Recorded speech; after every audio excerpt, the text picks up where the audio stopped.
প্ৰকট কৰি তুলিছে সমগ্ৰ বিশ্বত নিজৰ প্ৰভুত্ব বিস্তাৰৰ বাবে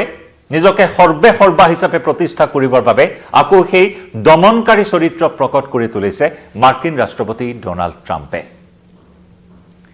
এইবাৰ ৰাছিয়াৰ সৈতে বাণিজ্য কৰা দেশে ভয়ংকৰ পৰিণাম ভোগ কৰিব বুলি হুংকাৰ প্ৰদান কৰিছে ট্ৰাম্পে 500% এইবাৰ 500% শুল্ক আৰোপৰ হুংকাৰ মাৰ্কিন ৰাষ্ট্ৰপতি ডোনাল্ড ট্ৰাম্পৰ নমস্কাৰ প্ৰিয় দৰ্শক মই জয়ন্ত মাধৱ গোস্বামীয়ে আপোনাক স্বাগতম জনাইছো নিউজ 18 অসম নৰ্থ ইষ্টৰ ডিজিটেল লাইভলৈ ট্ৰাম্পৰ শুল্ক সন্ত্ৰাসে সমগ্ৰ বিশ্বৰ অৰ্থনীতিতে প্ৰভাৱ পেলাইছে ট্ৰাম্পৰ এই শুল্ক সন্ত্ৰাসে ভাৰতৰ অৰ্থনীতিটো মুখ্যম আঘাত হানিছে ভাৰতৰ অৰ্থনীতিৰ ৰাজহাড় বেকা কৰি দিয়াৰ উপক্ৰম কৰিছিল মাৰ্কিন ৰাষ্ট্ৰপতি গৰাকীৰ এই শুল্ক সন্ত্ৰাসে ভাৰতৰ সৈতে যে শুল্ক যুদ্ধ ঘোষণা কৰিছিল তাৰ একমাত্ৰ কাৰণেই আছিল ভাৰতে ৰাছিয়াৰ পৰা খাৰুৱা তেল ক্ৰয় কৰা কম মূল্যত ভাৰতে ৰাছিয়াৰ পৰা খাৰুৱা তেল ক্ৰয় কৰাৰ সেই অজুহাতত মাৰ্কিন ৰাষ্ট্ৰপতি ডোনাল্ড ট্ৰাম্পে ভাৰতৰ ওপৰত অতিৰিক্ত 50% শুল্ক আৰোপ কৰিছিল যে নেকি অইন দেশৰ তুলনাত যথেষ্ট বেছি আছিল আনকি চীনকো ৰেহাই দিছিল আমেৰিকাই যে চীন আমেৰিকাৰ চিৰ বৈৰী বুলি কোৱা হয় সেই চীনকো ৰেহাই দি ভাৰত মিত্ৰ দেশ মোদীক পৰম বন্ধু বুলি কোৱা সেই ট্ৰাম্পে ভাৰতৰ ওপৰত অতিৰিক্ত 50% শুল্ক জাপি দিছিল গতিকে তেনে ধৰণৰ এটা চৰ্চা চলি থকাৰ সময়তে এইবাৰ যেন আৰু এখুব চৰা ট্ৰাম্পৰ এই শুল্ক সন্ত্ৰাস বা এই হুংকাৰ এইবাৰ 100-200 নহয় একেকোবে 500% শুল্ক আৰোপৰ হুংকাৰ প্ৰদান কৰিছে মাৰ্কিন ৰাষ্ট্ৰপতি গৰাকীয়ে ৰাছিয়াৰ পৰা যিসমূহ দেশে খাৰুৱা তেল ক্ৰয় কৰি আছে ৰাছিয়াৰ সৈতে যিসমূহ দেশে বাণিজ্য কৰি আছে তাত নিষেধাজ্ঞা আৰোপ কৰিবৰ বাবে এই এটা কঠোৰ সিদ্ধান্ত গ্ৰহণ কৰাৰ ইংগিত প্ৰদান কৰিছে মাৰ্কিন ৰাষ্ট্ৰপতি ডোনাল্ড ট্ৰাম্পে এই প্ৰসংগত ইতিমধ্যে মাৰ্কিন কংগ্ৰেছত এখন বিধেয়ক উত্থাপন কৰিছে মাৰ্কিন সিনেটৰ লিন্ডসে গ্ৰাহামে এখন বিধেয়ক ইতিমধ্যে উত্থাপন কৰিছে মাৰ্কিন কংগ্ৰেছত আৰু এই বিধেয়কখনত ৰাছিয়াৰ তেল দ্বিতীয়বাৰৰ বাবে কিনা আৰু পুনৰ বিক্ৰী কৰা দেশৰ ওপৰত 50% শুল্ক আৰোপৰ প্ৰস্তাৱ গ্ৰহণ কৰা হৈছে এই বিধেয়কখনত ৰাছিয়াৰ সৈতে বাণিজ্য কৰিলে তাৰ পৰিণাম অতি ভয়াবহ হ'ব তাৰ ইংগিত দিয়া হৈছে এই বিধেয়কখন উত্থাপন কৰি ভয়াবহ পৰিণাম হোৱাৰ বা ভয়াবহ শাস্তি প্ৰদান কৰাৰ ইংগিত দিয়া হৈছে বিধেয়কখনত আৰু এই সূত্ৰে ৰাছিয়াৰ সৈতে যিসমূহ দেশে বৰ্তমান বাণিজ্য কৰি আছে বা খাৰুৱা তেল ক্ৰয় কৰি আছে তাৰ ওপৰত 50% শুল্কৰ বোজা জাপি দিয়া হ'ব পাৰে বুলি সাৱধানবাণী শুনাইছে মাৰ্কিন ৰাষ্ট্ৰপতি ডোনাল্ড ট্ৰাম্পে আৰু ভাৰতৰ ওপৰতো একেই অজুহাতত যেতিয়া 50% অতিৰিক্ত শুল্ক আৰোপ কৰিছিল তেতিয়াও ভাৰতে উদঙাই দিছিল যে কেৱল ভাৰতেই ৰাছিয়াৰ সৈতে বাণিজ্য কৰি থকা নাই আনকি যিখন দেশে ভাৰতৰ ওপৰত 50% শুল্ক আৰোপ কৰিছে সেইখন দেশেই ৰাছিয়াৰ সৈতে বাণিজ্যিক সম্পৰ্ক মজবুত কৰি ৰাখিছে বা ৰাছিয়াৰ পৰা সাৰৰ পৰা আৰম্ভ কৰি বিভিন্ন সামগ্ৰী ক্ৰয় কৰি আহিছে বাণিজ্যিক সম্পৰ্ক বৰ্তাই ৰাখিছে আমেৰিকাৰ সেই মুখা খুলি দিছিল ভাৰতে আমেৰিকাৰ সেই মুখা খুলি দিয়াৰ পিছত সমগ্ৰ বিশ্বজুৰি প্ৰতিক্ৰিয়াৰ সৃষ্টি হৈছিল মাৰ্কিন ৰাষ্ট্ৰপতি গৰাকীয়ে ভাৰতৰ ওপৰত জাপি দিয়া 100% শুল্ক আৰোপৰ সেই সিদ্ধান্তক মাৰ্কিন ইতিহাসৰ আটাইতকৈ হঠকাৰী সিদ্ধান্ত বুলি মাৰ্কিন অৰ্থনীতিবিদসকলে সমালোচনাৰে থকা সৰকা কৰিছিল মাৰ্কিন ৰাষ্ট্ৰপতি ডোনাল্ড ট্ৰাম্পক বাৰে বাৰে সকীয়াই দিছিল তেওঁৰ দলৰে একাংশ নেতাই একাংশ সাংসদে সকীয়াই দিছিল যে ভাৰতৰ সৈতে সম্পৰ্ক যদি বেয়া হয় তাৰ পৰিণাম আমেৰিকাৰ ভৱিষ্যতৰ বাবে অতি ভয়াবহ হ'ব প্ৰশান্ত মহাসাগৰত চীনৰ আগ্ৰাসন ৰোধ কৰিবলৈ হলে ভাৰতৰ সৈতে এটা কৌশলী বন্ধুত্বপূৰ্ণ সম্পৰ্ক বৰ্তাই ৰাখিবই লাগিব আমেৰিকাই তেনে ধৰণৰ বহুখিনি কথা উনুকিয়াই দিছিল মাৰ্কিন ৰাষ্ট্ৰপতি গৰাকীক আমেৰিকাৰে একাংশ অৰ্থনৈতিক বিশ্লেষকে বা তেওঁৰ দলৰে একাংশ নেতাই কিন্তু তাৰ পিছতো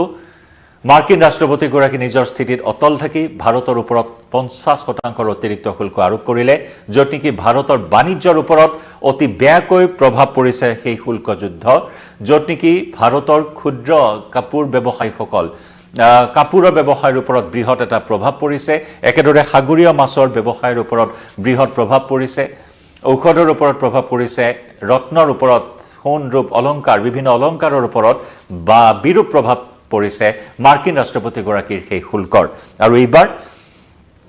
মাৰ্কিন ৰাষ্ট্ৰপতি ডনাল্ড ট্ৰাম্পে কৈছে যে মস্কোৰ সৈতে এতিয়াও যিসমূহ দেশে বাণিজ্যিক লেনদেন চলাই আছে সেই দেশসমূহৰ ওপৰত অতি শীঘ্ৰেই 500% শুল্ক আৰোপ কৰিব আমেৰিকা যুক্তৰাষ্ট্ৰই বা মাৰ্কিন প্ৰশাসনে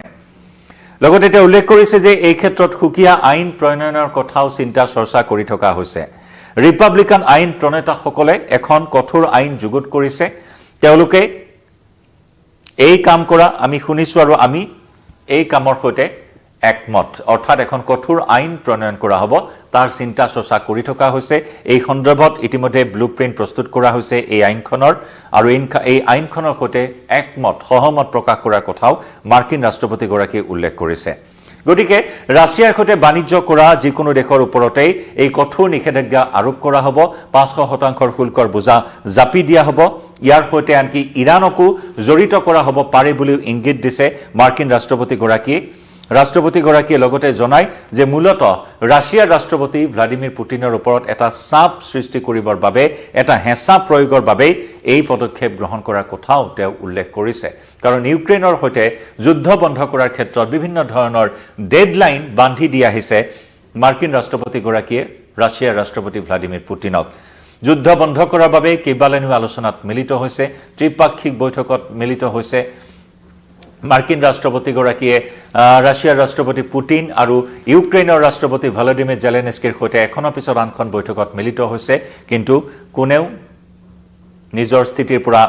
নামি অহা নাই নিজৰ স্থিতিত অটল আছে যুদ্ধ চলি আছে আৰু যুদ্ধ বন্ধ কৰাৰ ক্ৰেডিট লৈ আহিছে মাৰ্কিন ৰাষ্ট্ৰপতি ডনাল্ড ট্ৰাম্পে এখনৰ পিছত আনখন যুদ্ধ বন্ধ কৰাৰ ক্ৰেডিট লৈ অহা ট্ৰাম্পে ৰাছিয়াৰ ৰাষ্ট্ৰপতি ভ্লাদিমিৰ পুটিনৰ ওপৰত আন এটা হেঁচা প্ৰয়োগ কৰাৰ বাবে এই পদক্ষেপ গ্ৰহণ কৰিছে ইতিমধ্যে বিধেয়কখন আইনত পৰিণত হলে তাৰ নাম দিয়া হ'ব ৰাছিয়াৰ ওপৰত নিষেধাজ্ঞা আইন 2025 অৰ্থাৎ স্যাংশনিং ৰাছিয়া এক্ট 2025 নামেৰে নামাকৃত হ'ব এই আইনখন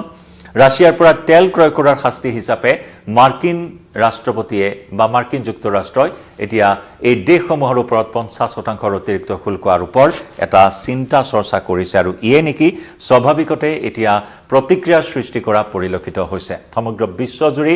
আন এক তীব্ৰ প্ৰতিক্ৰিয়াৰ সৃষ্টি কৰিছে য'ত নেকি ৰাছিয়াৰ ওপৰত নিষেধাজ্ঞা আইন 2025 স্যাংশনিং ৰাছিয়া এক্ট 2025 অতি শীঘ্ৰেই কাৰ্যকৰী কৰাৰ ক্ষেত্ৰত উঠি পৰি লাগিছে মাৰ্কিন যুক্তৰাষ্ট্ৰ মাৰ্কিন প্ৰশাসন সুকীয়া আইন যুগুত কৰা হৈছে অতি শীঘ্ৰেই সুকীয়া আইন প্ৰণয়ন কৰা হ'ব এই সম্পৰ্কত ইতিমধ্যে বিধেয়ক উত্থাপন কৰা হৈছে বিধেয়কত এই প্ৰস্তাৱ দিয়া হৈছে যে ৰাছিয়াৰ পৰা তেল ক্ৰয় কৰি সেই তেল পুনৰ বিক্ৰী কৰা দেশসমূহৰ বিৰুদ্ধে কঠোৰ পদক্ষেপ গ্ৰহণ কৰা হ'ব প্ৰসংগক্ৰমে উল্লেখ কৰিব লাগিব ভাৰতৰ ওপৰত যেতিয়া 50% অতিৰিক্ত শুল্ক আৰোপ কৰিছিল তেতিয়া ভাৰতৰ বিৰুদ্ধে এই গুৰুতৰ অভিযোগ উত্থাপন কৰিছিল মাৰ্কিন যুক্তৰাষ্ট্ৰৰ ৰাষ্ট্ৰপতিগৰাকীয়ে যে ৰাছিয়াৰ পৰা কম মূল্যত খাৰুৱা তেল ক্ৰয় কৰি ভাৰতে বেছি দামত সেই তেল বিক্ৰী কৰাৰো গুৰুতৰ অভিযোগ উত্থাপন কৰিছিল অৱশ্যে ভাৰতে সেই অভিযোগ পোনছাতে খণ্ডন কৰিছিল কিন্তু ভাৰতৰ বিদেশ মন্ত্ৰণালয়ে উন্মোচন কৰিছিল যে আমেৰিকাই ৰাছিয়াৰ সৈতে সম্পৰ্ক অব্যাহত ৰাখিছে বিভিন্ন সামগ্ৰী ৰাসায়নিক পদাৰ্থ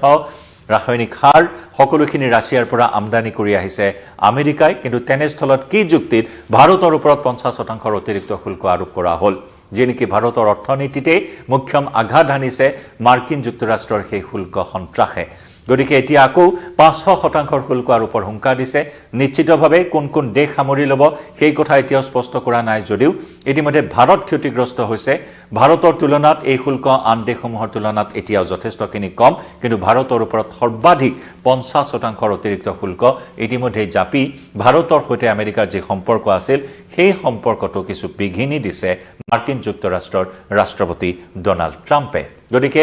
ট্ৰাম্পৰ এই হুংকাৰ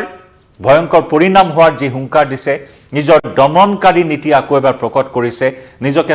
সৰ্বা বুলি আকৌ এবাৰ প্ৰতিপন্ন কৰিবলৈ এই হুংকাৰেৰে এতিয়া সৰ্বত্ৰে প্ৰতিক্ৰিয়াৰ সৃষ্টি কৰিছে মাৰ্কিন যুক্তৰাষ্ট্ৰৰ ৰাষ্ট্ৰপতি ডনাল্ড ট্ৰাম্পে জনাই যাম প্ৰতিটো আপডেট এই মুহূৰ্তত ডিজিটেল লাইভৰ পৰা বিদায় লম নমস্কাৰ